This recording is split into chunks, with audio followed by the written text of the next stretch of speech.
तो आज हम बात करने वाले हैं एक ऐसी कहानी की जो इंटरनेट पर कई लोगों को डराती भी है और अपनी तरफ खींचती भी है। ये कहानी है गुजरात के एक ऐसे बीच की जिसकी काली रेत सिर्फ लहरों की नहीं बल्कि कई अनकहे राजों की दास्तां कहती है। तो चलिए डूमस बीच की इस कहानी की तह तक चलते हैं। ये सिर्फ एक कहावत नहीं है, ये इस कहानी की सबसे पहली और सबसे जरूरी चेतावनी थी जो मयूर को उसकी दादी ने दी थी। और यही वो एक बात है जो एक बिल्कुल साधारण सी ट्रिप को डर और उत्सुकता के एक ऐसे सफर में बदल देती है जहां पुरानी मान्यताएं और इंसानी जिज्ञासा आमने सामने आ खड़ी होती हैं। तो कहानी की शुरुआत होती कहाँ से है? एक बिल्कुल आम से फैसले से। एक ऐसा फैसला जो 5 दोस्तों को एक असाधारण और एक भयानक रोमांच की तरफ ले जाता है। सीन है कॉलेज की कैंटीन का और 5 दोस्त मयूर, कुशल, नील, रिया और आरव प्लान कर रहे हैं अपनी अगली ट्रिप। लेकिन हर बार की तरह गोवा जाने का आइडिया अब उन्हें काफी उबाऊ लग रहा था। उन्हें कुछ नया चाहिए था, कुछ अलग, कुछ हटके। और तभी मयूर एक नाम सुझाता है, डुमास बीच। हाँ, एक ऐसी जगह जिसके बारे में उसने बचपन में अपने बड़ों से कई डरावनी कहानियां सुनी थी। सोचिए, एक तरफ गोवा की भीड़भाड़ वाली जानी पहचानी दुनिया और दूसरी तरफ डुमास का वो रहस्यमयी और भूतिया आकर्षण। बस ये सुनते ही ग्रुप में एक अलग ही एनर्जी आ जाती है। अब वो एक ऐसी जगह जाना चाहते थे जहां लोग दिन में भी जाने से कतराते हैं। तो चलिए अब उनके साथ सीधे उस बीच पर चलते हैं। जब वो वहां पहुंचते हैं तो पहली नज़र में सब कुछ बिल्कुल सामान्य लगता है, लेकिन जल्द ही बेचैनी की पहली लहरें उठना शुरू हो जाती हैं। देखिए, दिन के उजाले में डुमास बीच किसी भी दूसरे टूरिस्ट स्पॉट जैसा ही लगता है। परिवार खेल रहे हैं, बच्चे दौड़ रहे हैं, फेरी वाले अपना सामान बेच रहे हैं, एकदम मेले जैसा माहौल। इसे देखकर कोई कह ही नहीं सकता कि इस जगह से कोई डरावनी कहानी भी जुड़ी हो सकती हो। और तभी रिया का एक बहुत ही साधारण सा सवाल पूरे माहौल को बदल देता है। ये वो पहला पल था जब उनकी नज़र बीच की खूबसूरती से हटकर उसके अजीब और अनसुलझे पहलू पर जाती है। और इस सवाल का जवाब काफी डरावना है। मयूर बताता है कि स्थानीय लोगों का मानना है कि सदियों तक ये जगह एक शमशान घाट हुआ करती थी और कहते हैं कि जली हुई लाशों की राख रेत में मिलकर ही इसका काला रंग देती है।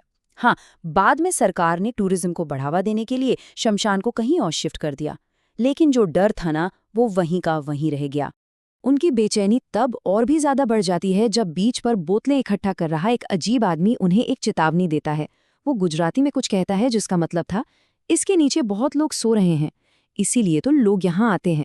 उसके ये शब्द दोस्तों के दिल में एक गहरा डर पैदा कर देते हैं। लेकिन इन सारी चेतावनियों के बावजूद रोमांच की जो भावना होती है वो डर पर हावी हो जाती है। जैसे ही शाम ढलती है, मयूर, कुशल और नील खाली पड़े बीच पर एक पुराने खंडहर की तरफ जाने का फैसला करते हैं। रिया और आरव डर की वजह से पीछे रुक जाते हैं और यही वो फैसला था जिसने सब कुछ बदल दिया। और यहां से कहानी की रफ्तार और तनाव दोनों ही बढ़ जाते हैं, क्योंकि जैसे ही रात होती है असली खौफ शुरू होता है। अंधेरा होते ही मयूर और कुशल को एहसास होता है कि वो रास्ता भटक गए हैं। बीच ऐसा लग रहा था मानो कभी खत्म ही नहीं होगा और उनके दोस्त भी कहीं नजर नहीं आ रहे। ठंडी हवा और अकेलेपन का डर अब उन पर पूरी तरह हावी होने लगता है। और फिर वो होता है जिसका उन्हें अंदाजा भी नहीं था। पहले तो चारों तरफ से कानों में फुसफुसाहट गूंजने लगती है। कोई उनका नाम पुकार रहा था। एक आवाज तो मयूर को अपनी गुजरी हुई दादी जैसी लगी। फिर अचानक हवा में जलती लकड़ी की एक अजीब दिल दहला देने वाली गंध फैल जाती है, जैसे पास में कोई चिता जल रही हो।